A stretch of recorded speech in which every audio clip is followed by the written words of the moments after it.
Hello, welcome to this video about blending modes. In this video, I'm going to demonstrate how to quickly apply blending modes within layer groups and to show you how blending modes are separated when they're applied within layer groups. They can be separated from each other. I'm also going to show you some quick shortcuts on how to copy different layers and layer groups so that you can create a mock-up very quickly as well as organize your Photoshop file. In this image that I already have one layer group called Original Image with two layers inside of it. The layer Original Image is this picture, and I have a text layer that just says Original Image underneath it. What I want to do is I want to take this original image that's been undoctored, no blending modes have been applied to it, and I'm going to copy it and place it to the right. So I'm going to go ahead and unlock this layer group, and I'm going to collapse the layer group just to make it easy to work with. And I have the layer group selected. I know that it's selected because I can see that it's highlighted here. Now, with the Move tool selected, if I hold the Alt key down on my keyboard, you can see that once I press the Alt key, my cursor changes to this double-headed arrow, and that's a signal to show you that you're about to make a duplicate. So now with the Alt key pressed, I can left click, hold, and drag, and I'm making a duplicate of everything inside that layer group. And what's really nice is I have these smart guides turned on. So as I'm placing it, Photoshop is telling me, hey, here are the exact pixel dimensions, how wide apart it is, or I can just kind of eyeball it and be like, okay, that's centered horizontally and vertically. So I'm going to let go, and you'll see that I have a duplicate, the original image and original image copy. And if I expand the two layer groups, you can see everything is duplicated. I'm done with original image, and since I don't want to affect it, what I tend to do is I like to lock my layers so that I don't accidentally click on something that I don't mean to. So now what I'm going to do is I want to apply a blending mode, and what blending modes do is it changes how pixels work with the pixels underneath it.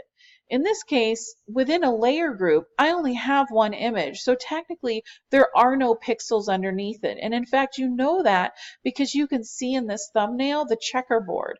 Remember, the checkerboard is telling you there are no pixels.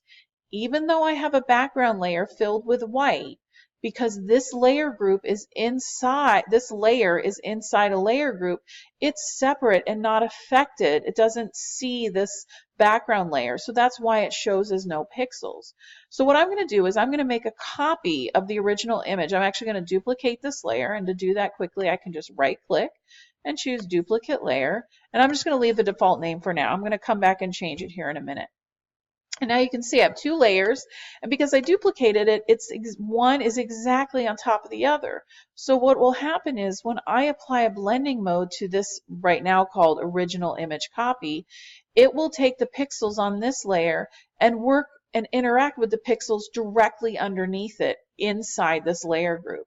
So what's really nice about blending modes is that when you have layers inside a layer group, any blending mode applied inside the group is only affected inside the group. So I'm going to come right up here to the blending modes drop down list. Right now it's set at normal, that means there's none. And as I float my cursor over each one of these, I can see that I get different effects. And you can, so if I choose color dodge, what's happening is through math, Photoshop is taking the pixels on the top layer, I'll go ahead and apply it.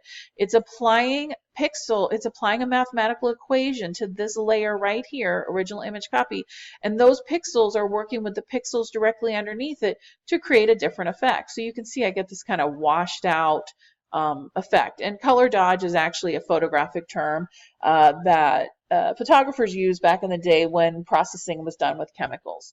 So we're going to go ahead and leave this, and we're going to say, okay, color dodge is good. And you can see that color dodge has been applied to this layer, to this image. It doesn't affect the original image, and it's only working right here in this group. Now to make my Photoshop file organization very clear, I'm going to go ahead and start renaming things. So I applied color dodge. I know that it's color dodge. So what I'm going to do is I'm going to rename this layer. So I'm just going to double click it and call it color dodge top, color dodge bottom. I'm going to rename the layer group color dodge example. Okay, and so now everything's starting to match up. It's very organized, it's very succinct, it's considered best practice to give your layers very descriptive names so that if I were to hand this Photoshop file off to somebody else, they could quickly and easily understand how I've organized it. Now to change the text, it says original image. I'm just going to change this to say color dodge. An easy way to select the text is just double click this text icon in the layers panel and that'll automatically highlight the text. And now I can type over it, color dodge. Now I want to make sure that this is centered, so I can go ahead and highlight the text again, and right up here on the options bar I can apply centered, and then I can choose the move tool. This layer is still selected, and I can just kind of move it into place. And I can see with those smart guides I am centering it with my image horizontally as well as vertically. Let go, save my file, right? And now I have an example of this layer group. And if I really wanted to, I can collapse it, and then I can right click on this, and I can actually apply colors to my layer groups to help them stand out. And that just is another way to organize. So if I wanted to continue on with making additional examples using what we've learned, I can now have this layer group highlighted with the move tool selected, hold the Alt key down, and I can make a duplicate. So now everything is color dodge. Well, I'm going to go ahead and lock my color dodge example, and I can come in here and I can change. So now I don't want to use color dodge. I want to pick a different blending mode. Let's choose multiply. And there we go. And that's what the multiply looks like. And I can go and change multiply top, multiply bottom, multiply example, and change the text, multiply. There we go. And if I don't like how it's placed, I can just come in here and eyeball it, move it a little bit, make sure it looks good. And there you go. And so I can collapse this layer group, maybe give it a different color, and save my file. And so you can see I'm slowly building this example of blending modes using the same image. I'm showing you how to organize different layer groups. I'm showing you how to color code layer groups. I'm showing you how to lock layers so that you don't affect them. And I've also showed you how to duplicate layers and layer groups using the Alt key as well as using the shortcut menu. I hope you enjoyed this video. Thank you for watching.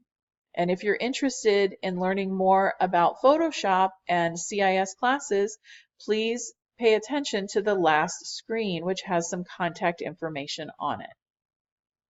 Thank you.